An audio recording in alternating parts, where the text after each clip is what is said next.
So we're here backstage at Elk Creek Creekside in Milheim, Pennsylvania with Jesse Iaquinto. Jesse of Fireside Collective. And Jesse, folks don't probably realize this if they look at the map, but being from Wellsboro, you're a local boy. I mean, the backyard's big on the northern tier. That's true. Everything north of Pittsburgh and Philly is the rest of Pennsylvania, right? And I think technically you need to be north of I-80, but we're really close. I mean, literally, I've camped near here and could hear the highway at night. So yeah. So tell us a little bit about this current tour that you're on. And you were in Baltimore last night with Dirty Grass Players, and you're with them here tonight. And then tomorrow, or actually today when we post this, you're going to be in Wellsboro for a little homecoming show. That's right. So tell us a little bit about this run and what's going on with the band. You know, this is kind of our back to normal tour. Things are a little bit different in the world than we were hoping for at this time, but we got on the road on, I guess it was Wednesday, in DC at the Pearl Street Warehouse, linked up with the Dirty Grass Players, and had an awesome show out there. Beautiful time. Got to hang out at the Library of Congress the next day, which was a real special treat. See some old books in Thomas Jefferson's private library.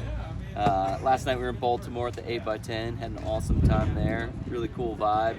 And then, here we are in Elk Creek. They moved it outside, which I'm grateful for. Grateful for outdoor concerts, trying to keep the music industry alive in whatever small way we can. And of course, we got some bad news this week. Your Delfest debut is postponed until at least May. Postponed again. So what else do you have coming up after Wellsboro? Next week we fly to Arizona for the first time. I've never actually even been out there. The band has never played there. So we're flying out, flying to Phoenix, driving up to Flagstaff, and then we're gonna hang out in Sedona for a couple days afterwards. Because a big part of what we do is beyond the music, getting these experiences and bringing that back into the music, and the whole vibe and the whole experience is just elevated by what we get to see and who we get to meet out there. Tell us a story about something from the new album, released during COVID, so it's still really the new album. Tell us a story behind one of the songs on there that came from an experience on the road. So let's see. Let me pop through. Oh yeah, the first full track, Winding Road. I was laying down in our van. It was my old van, my personal van that I provided for the band for the first 4 years. Was just riding up to the Purple Fiddle in West Virginia, and I was just feeling really tired and really lethargic, and just kind of contemplating why we do this, why we do anything, what's the motivation to get in the van and drive all over and play for different people, sometimes packed houses, sometimes, sparsely attended shows, because, you play new towns all over. But the whole song is really about just the winding road of music and the winding road of life that we find ourselves on, and trying to figure out some deeper meaning in the whole myriad of experiences, and trying to make ourselves better in the process. Was there some rhythm of the highway and the tires in that, in the reprise and Winding Road? Definitely. Yeah, the Winding Road reprise are all kind of, it's a tempo that we don't normally play at. It's a little slower, but it feels like that feeling of just driving down the highway, not raging through, a city, but just cruising down the highway and getting to your next destination. So now, is there a song upcoming about the Mennonite buggies coming through Milheim? Working on it right now. The Mennonites come out at night.